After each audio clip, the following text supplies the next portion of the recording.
हरे कृष्णा।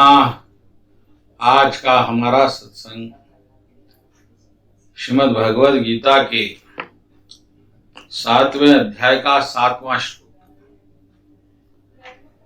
भगवान कृष्ण कह रहे हैं, मत्तः परम तरम नान्यत् किंचिदस्ति धनंजय मयि सर्वमिदं प्रोत्रम सूत्रम मणिगणा इव। इसका अर्थ है, हे धनंजय, मुझसे श्रेष्ठ कोई सत्य नहीं है। जिस प्रकार मोती धागे में डूबो रहते हैं, ऊंधे रहते हैं, उसी प्रकार सब कुछ मुझ पर ही आश्रित है। इसी बात पर आज की सत्संग होगी। सत्य का अर्थ क्या है? जो केंद्र है, जो आधार है, जो मूल है, वही सत्य है। इस दुनिया में कई बड़े बड़े लोग आए, अत्याधिक शक्ति वाले, अत्याधिक ज्ञान वाले, अत्याधिक बल वाले, और सभी ने अपना अपना इतिहास रचा, अपना अपना ज्ञान दिया और कईयों ने धर्म बनाए। लेकिन किसी ने ये नहीं कहा कि मुझसे बड़ा कोई सत्य नहीं है। मैं ही सत्य हूं, मैं ही केंद्र हूं और मैं ही एक भगवान हूं। किसी ने नहीं कहा। हाँ, दूसरों ने कहा कि वो भगवान है, ये भगवान है। 3-4 प्रमुख धर्म है विश्व के। एक ईसा मसीह ने कहा, मैं भगवान का बेटा हूं। मोहम्मद साहब ने कहा, अल्लाह बड़ा है, वो तो दिख ही नहीं सकता। इसका मतलब अब कोई है ही नहीं, जो दिखेगा नहीं वो रहेगा कैसा। और हिंदुइज्म में कई देवी देवता है, और किसी ने भी आकर ये नहीं कहा अवतार लेकर, मुझसे बड़ा सत्य कोई नहीं है। एक भगवान कृष्ण ही एक ऐसा व्यक्तित्व है इतिहास में जिन्होंने ये दावा किया कि मैं ही सृष्टि करता हूं, चांद 7 सितारों को मैंने बनाया, सृष्टि मेरे अधीन है, मैं ही परम सत्य हूं। इतनी बड़ी बात किसी ने नहीं कही, कोई कह भी नहीं सकता। कोई कह रहा है या तो वो पागल है या फिर वो सत्य है। और कहना ही पर्याप्त नहीं, अपने जीवन के आचरण से भी इसको प्रमाणित किया भगवान ने। चाहे महाभारत युद्ध हो, चाहे शिशुपाल वध हो, चाहे गोवर्धन लीला हो, अनंत लीलाओं में भगवान ने बताया कि वो किस प्रकार से श्रेष्ठ भगवान है। और उसी बात का अनुमोदन भगवान इस श्लोक में कर रहे हैं। मत्तः परम तरम, पर तरम, मुझसे ऊपर, मुझसे बड़ा, नान्यत् किंचिदस्ति धनंजय, ऐसा कोई सत्य है ही नहीं, स्थित नहीं है। इस तरह माले धागे में आधारित रहते हैं, उसी तरह पूरा ब्रह्मांड भगवान पे आधारित है। इतना स्पष्ट रूप से कहने के बाद भी इस दुनिया में विवाद है कि वो हमारे भगवान तुम्हारे भगवान। जब कृष्ण भगवान अपने मुखारविंद से कह रहे हैं कि मुझसे बड़ा सत्य नहीं है,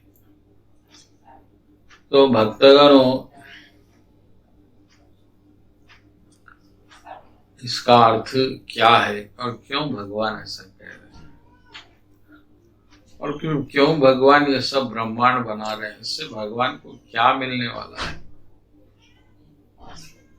इस बात को भी समझना होगा। भगवान जो सृष्टि कर रहे हैं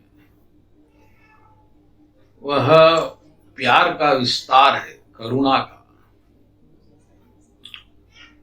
भगवान अनंत है, करुणामय है, लेकिन करुणा किस पे प्रकट करेंगे? भगवान करुणा प्रकट करेंगे भक्तों पे। और भक्त कैसा बनेंगे? भक्त बनेंगे जब ब्रह्मांड बनेगा, भक्तों को शरीर मिलेगा, चाहे वो भौतिक हो या आध्यात्मिक हो, और फिर भक्त लोग जब भगवान भक्ति करेंगे। इस तरह से भगवान अपनी करुणा का विस्तार करने के लिए इस ब्रह्मांड की रचना की और करते जा रहे हैं। भगवान जब तक करेंगे, क्योंकि करुणा की सीमा नहीं है, भगवान के विस्तार की भी सीमा नहीं है। और आप जब प्रभु को जानेंगे तो आपको पता चलेगा कि भगवान इतने करुणामय है, तो सृष्टि की रचना कर रहे हैं। यह अद्भुत है, क्योंकि प्रभु अद्भुत है, उनकी लीला अद्भुत है, उनकी सृष्टि भी अद्भुत है। तो सृष्टि बनाकर भगवान क्या करना चाहते हैं? आनंद देना चाहते हैं भक्तों को।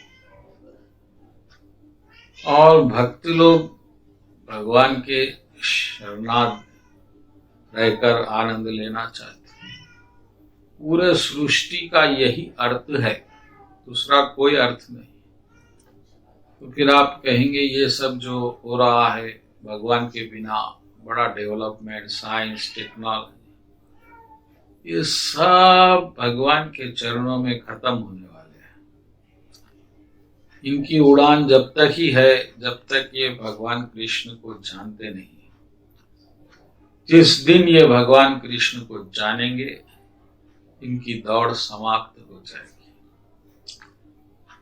तो ये लोग जो भटक रहे हैं, खोज रहे हैं, कृष्ण को खोज रहे हैं, क्योंकि इन्हें मालूम है कि कहीं कोई छुपा हुआ है, और उसी खोज को हम इन्वेंशन कहते हैं। ये लोग भौतिक तत्व में कुछ खोज रहे हैं, इसलिए ये अभी भी तृप्त नहीं हुए, इनकी खोज नहीं रुकी। लेकिन जब ये भौतिक खोज को रोक के आध्यात्मिक खोज में निकलेंगे, प्रभु की शरण लेंगे और भक्ति करेंगे, तब प्रभु प्रकट करेंगे। ना प्रभु रुकेंगे, ना इनका प्रयत्न रुकेगा, और ये चलते चलते अनंत काल चलेगा। और जब तक हर आत्मा भक्त नहीं बन जाती, भगवान सृष्टि को नहीं रोकेंगे, ये बात निश्चित है। तो भक्तगणों, मुझ में स्थित है का अर्थ ये है कि हम भगवान से दूर नहीं हुए हैं। हम भगवान के सानिध्य में है, थे, रहेंगे, लेकिन हम विचारों से दूर हो गए हैं, क्योंकि हमारे विचार भौतिक हो गए हैं और भगवान अलौकिक है। तो ये विचार ही एक दूरी है, और जिस दिन हमारे विचार बदले, भगवान सामने प्रकट है। बस इतनी सी बात है। तो मुझ में स्थित है का अर्थ है कि हम सब अभी भी भगवान के साथ हैं, लेकिन हम एक स्वप्न में जी रहे हैं जो विचारों से प्रकट है। बस ये स्वप्न खत्म, भगवान शुरू। यही कह रहे हैं भगवान की मुझसे बड़ा कोई सत्य नहीं है, सब कुछ मुझ में स्थित है। इस बात को याद रखिएगा और अपने आप को भगवान के साथ रहकर सुरक्षित महसूस करिए, आनंदमय महसूस करिए। आपने सबके साथ रह के देख लिया, सबने तो दुख ही दिया, तो एक बार प्रभु के साथ रहकर देखिए, सुख ही सुख होगा। बोलो कृष्ण कन्हैया लाल जी की जय।